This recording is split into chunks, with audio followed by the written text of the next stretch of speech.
கடந்த சில வருஷங்கள்லாம் இந்த எஸ்ஆர்எச் சிஎஸ்கே மேட்ச் வந்தாலே ஒரு பெரிய ரைவல்ரி மாதிரி பார்க்கப்பட்டுச்சு. ஆன் ஃபீல்டில் பெருசாக ரைவல்ரி இல்லை, பட் ஆஃப் ஃபீல்டில் தான் எல்லா ரைவல்ரியும் இருக்கு.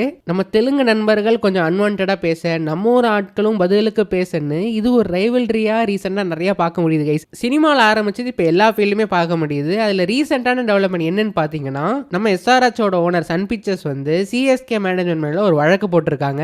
சன் பிக்சர்ஸ் ப்ரொடியூஸ் பண்ண எந்த ஒரு படத்தோட பாட்டியுமே சிஎஸ்கே அவங்களோட அனுமதி இல்லாம யூஸ் பண்ணக்கூடாதுன்ற மாதிரி ஒரு வழக்கு போட்டிருக்காங்க.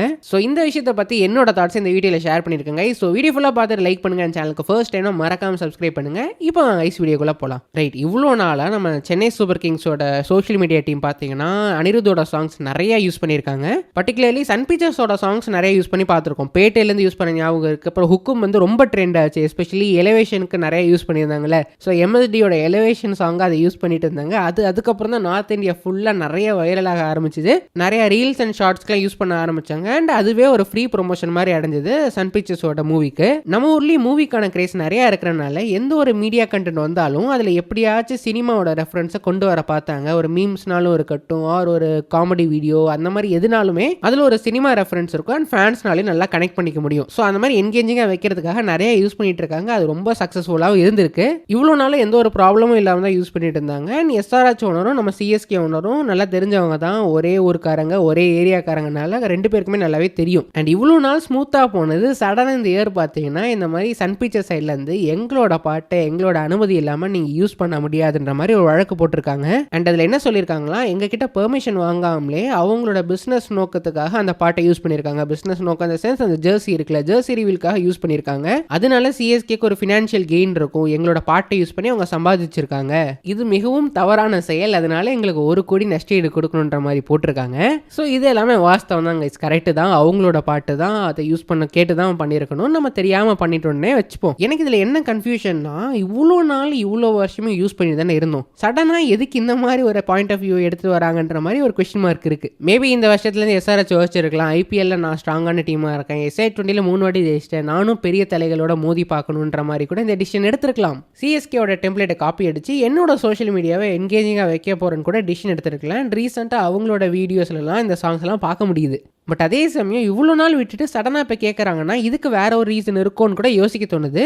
அண்ட் அகைன் நான் பாலிடிக்ஸ்குள்ளே பெருசாக போக விரும்பல கைஸ். எல்லாருக்கும் ஒரு வியூ இருக்கும், எது சரி இது தப்புன்னு அவங்களுக்கு தெரியும். ஸோ அதனால் அந்த லெவலுக்கு நம்ம டெப்த்துக்கு போக தேவையில்லை. அண்ட் சோஷியல் மீடியாவில் நிறைய பேர் என்ன சொல்கிறாங்கன்னா, விசில் போடுன்றது விஜயோட கட்சியோட அந்த சிம்பிளாகவும் இருக்குது, லைக் அவங்களோட டேர்மாகவும் இருக்குது, அதுதான் சிஎஸ்கேயோட ஹேஷ்டாகவும் இருக்குது. ஸோ அதுவே ஃப்ரீயான ப்ரொமோஷனாக அமைஞ்சறனால இன்டைரக்டாக சிஎஸ்கேவை ப்ரெஷர் பண்ணுற மாதிரி இந்த மாதிரி விஷயங்களில் இறங்கியிருக்காங்கன்ற மாதிரி கூட ஒரு பாயிண்ட் ஆஃப் வியூவில் இருந்து சொல்கிறாங்க. பட் எனிவேஸ் இதில் சரி எது தப்புதுன்றத இன்னும் இன்டெப்த்தாக விஷயம் தெரிஞ்சவங்க பேசினா கரெக்டாக இருக்கும். பட் நார்மலாக as a cricket point of வியூலேருந்து பார்க்கும்போது என்னடா இவ்வளோ நாள் விட்டுட்டு சடனாக இந்த மாதிரி ப்ரெஷர் பண்ணுறாங்களேன்ற மாதிரி தான் எனக்கு தோணுது கைஸ் பார்க்கும்பொழுது. அண்ட் இவங்க என்ன பண்ணாலும் பண்ணிட்டு போட்டோம், நம்ம ஆன் ஃபீல்டில் நம்மளோட யூஸ்வலான ப்ரைடோட ஆடினாலே நம்ம ஈஸியாக அவங்களுக்கு எதிராக வின் பண்ணிட்டு போயிடலாம். தென் அப்போ பதில் சொல்லிக்கலாம். இந்த மாதிரி அப்படியே கையோட இன்னொரு கான்ட்ரவர்சியான டாபிக் மேலேயும் டச் பண்ணிடலாம் கைஸ். 100ஓட ஆக்ஷன் இப்போ தான் நடந்து முடிஞ்சிச்சு. பட் ஆக்ஷனுக்கு முன்னாடியே பார்த்தீங்கன்னா ஒரு பெரிய டாபிக் போயிட்டு இருந்துச்சு. பாகிஸ்தான் பிளேயர்ஸை எந்த ஒரு இந்தியன் ஃப்ரான்ச்சைஸும் பிக் பண்ண மாட்டாங்க, இது இங்கிலாண்டோட கான்ஸ்டிடியூஷனை மீறின விஷயம்னு சொல்லி ஒரு செக்ஷன் ஆஃப் பீப்புள் ஒரு விஷயத்தை கிளப்பி விட்டாங்க. பிளேயர்ஸை பிக் பண்ணுறதுல எந்த ஒரு பாகுபாடும் பார்க்கக்கூடாது, அண்ட் இதை பார்த்துக்க வேண்டிய விஷயம் நம்ம ECBயோட வேலைன்ற மாதிரி ஒரு செக்ஷன் ஆஃப் பீப்புள் ஒரு கோரிக்கை எடுத்து வச்சாங்க. இதுலேயே 2 செக்ஷன் ஆஃப் பீப்புள் இருக்காங்க. நல்ல பிளேயருக்கு வாய்ப்பு தரணும், நல்ல பிளேயர் பாகிஸ்தான் பிளேயர்ன்றனால எடுக்காமல் இருக்கக்கூடாது, சான்ஸ் தராமல் போகக்கூடாதுன்ற மாதிரி ஒரு செக்ஷன் ஆஃப் பீப்புள் நல்ல இடத்துல கலப்பின விஷயம். அதே இன்னொரு சைட் பார்த்தீங்கன்னா வேர்ல்டு வைட் இந்தியன் டீம்ஸோட டாமினன்ஸ் நிறைய லீக்ஸில் வந்துருச்சு, இங்கிலாண்ட்லேயும் இப்போ வந்துருச்சு. அந்த செக்ஷன் ஆஃப் பீப்புளுக்கு பிடிக்கல. ஸோ அதனாலே இன்டெரக்டாக ப்ரெஷர் பண்ண ஆரம்பிச்சாங்க.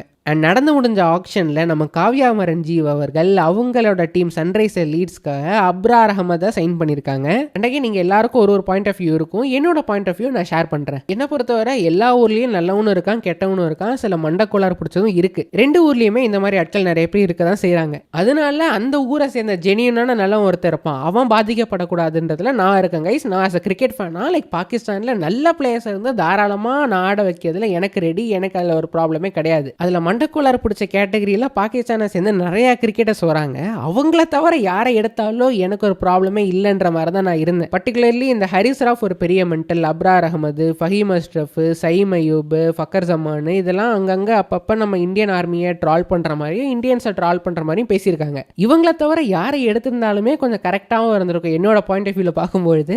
ஈவன் உஸ்மான் தாரிக்கை கூட எடுத்துருக்கலாம் அவங்க. பட் கரெக்டாக அவங்க சீனியர் மண்டக்கோளாரான அப்ரார் அஹமத் தான் சைன் பண்ணியிருக்காங்க. அண்ட் அது சைன் பண்ண உடனே இந்தியன் மீடியாவில் செம்மையான பேக்லாஷ் வந்துட்டு இருக்கு அவங்களுக்கு.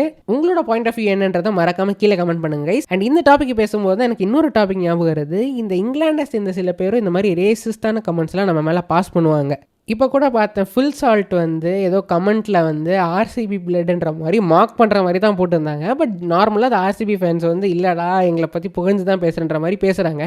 பட் அதை பார்க்கும்போதே பச்சையாக தெரியுது, ஆர்சிபி ஃபேன்ஸையும் ட்ரால் பண்ணுறான், இன்டைரக்டாக இந்தியன்ஸையும் ட்ரால் பண்ணுறான்னு.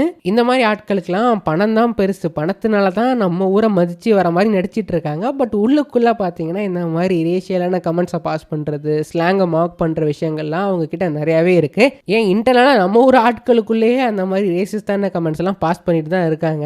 பட் எனிவேஸ் இதுதான் ரீசெண்டாக வந்திருக்க நியூஸ் கைஸ். ஸோ இதை பற்றி சும்மா அட்ரஸ் பண்ணிடலாமே தான் இந்த வீடியோ ஷேர் பண்ணியிருக்கேன். ஸோ மறக்காமல் உங்களோட தாட்ஸ் என்ன, உங்களோட பாயிண்ட் ஆஃப் வியூவில் எது சரி எது தப்புன்றதை மறக்காமல் கீழே கமெண்ட் பண்ணுங்கள். So thank you so much for வாட்சிங் வீடியோ கைஸ். வீடியோ பிடிச்சா மறக்காமல் லைக் பண்ணுங்கள், சேனலுக்கு சப்ஸ்கிரைப் பண்ணுங்கள், உங்களோட ஃப்ரெண்ட்ஸ்க்கு ஷேர் பண்ணி விட்டுருங்க, ஹை பட்டனை தட்டி விட்டுருங்க. அடுத்த வீடியோவில் பார்ப்போம். தேங்க்யூ ஸோ மச் ஃபார் வாட்சிங் அகைன். Take care, by.